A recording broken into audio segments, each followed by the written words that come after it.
chaud, mais je pense que, ainsi que vous l'avez vu à chaque fois que nous avons pris la parole, le problème de l'immigration, c'est que l'aujourd'hui, elle est construite. Moi, je dirais deux enjeux essentiels.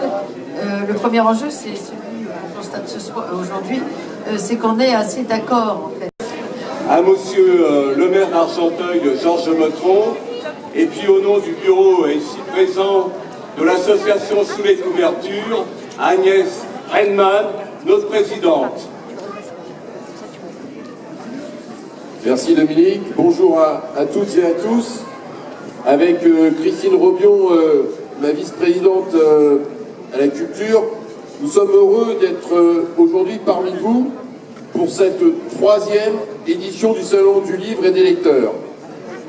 À Argenteuil, c'est grâce à l'implication et l'investissement d'un groupe de lecteurs que ce Salon du Livre est né il y a 2 ans, prolongement du Salon du Livre et de l'Histoire, organisé par Dominique Mariette au lycée Jean, les débats et les expositions qui jalonnent cette journée.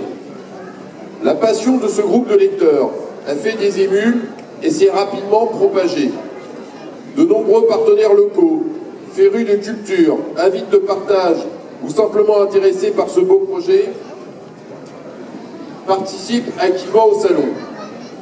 Les médias... C'était tous les acteurs qui, depuis maintenant quelques années, 3 années, sont à la base de ce beau projet.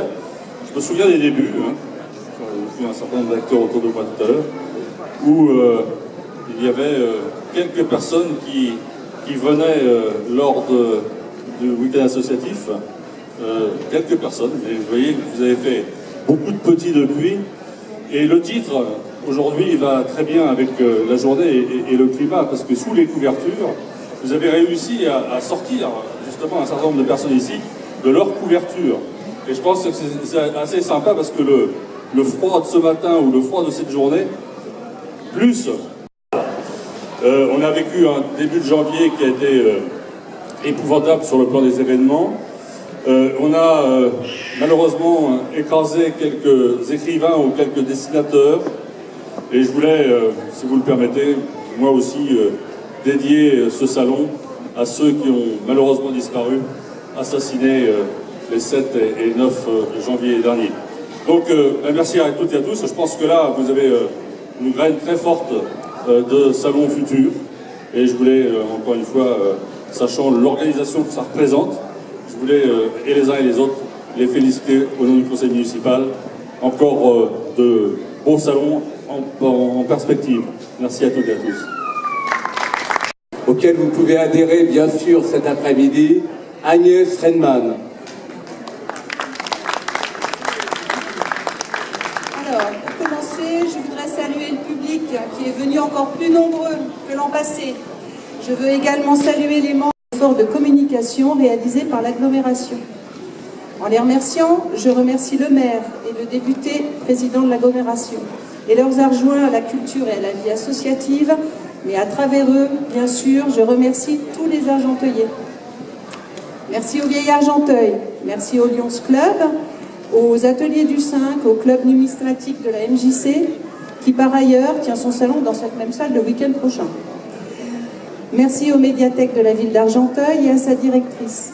Merci aux écoles, collèges et lycées de la ville qui ont une nouvelle fois participé à notre projet.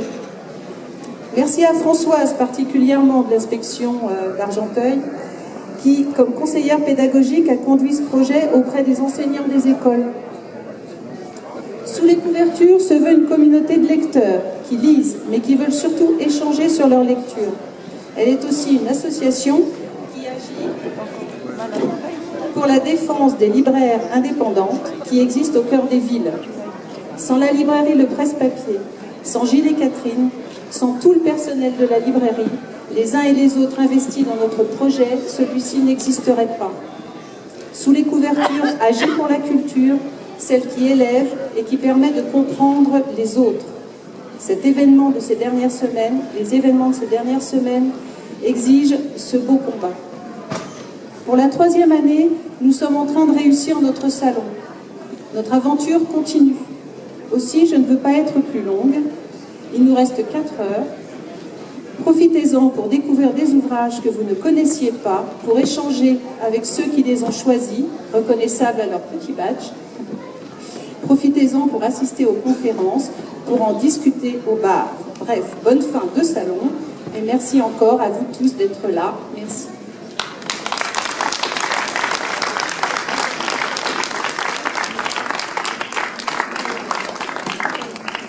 Et bon après-midi à tous. Merci. Venu d'ailleurs parce qu'après tout, mon grand-père, c'est pas si vieux, mon grand-père paternel, c'est-à-dire quand même une génération, 2 générations avant, est né à Bucarest, enfin il est né en Roumanie. Son lieu de naissance reste encore assez flou pour moi. Et il est arrivé en France à l'âge de 18 ans, et c'est là qu'il a rencontré son épouse qui venait elle aussi de Roumanie. Ils se sont mariés, ont fait des enfants. Mes parents qui sont nés donc en France, à Paris, et moi-même la génération d'après. Vous voyez que c'est pas loin. La Roumanie, il suffit de remonter jusqu'à mon grand-père, il est né en Roumanie. Donc je suis un artiste venu là en roumaine dans mon travail littéraire parce que je ne connais pas grand-chose de langue roumaine. Je suis allé une fois en Roumanie il y a quelques années, encore c'était à l'occasion de la sortie de la traduction de mon livre. Il se trouve que, l'ayant rencontré par 3 fois, je dirais, dans ma vie, sur le plan artistique, en tant que spectateur, et ensuite personnellement beaucoup plus tard, j'ai toujours pensé en le voyant agir.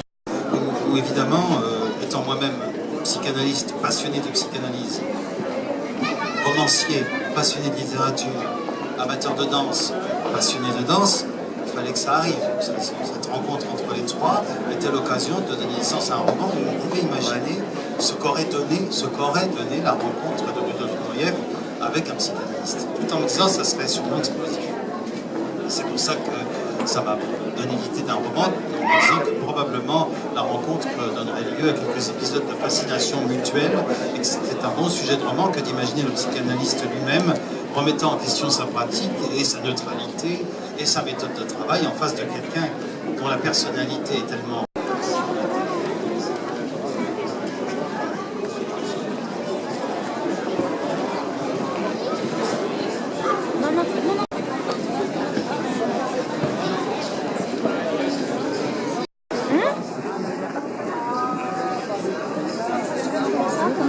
C'est son travail. L'habitude,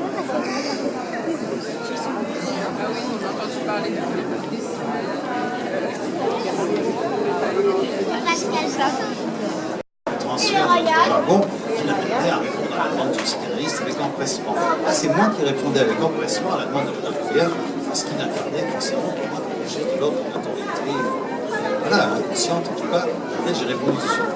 Et ce jour-là, je me suis dit, tiens, si un jour je dois écrire quelque chose, il faudra que j'ai inventé des sortes de romanciers. Rodolphe Feuillard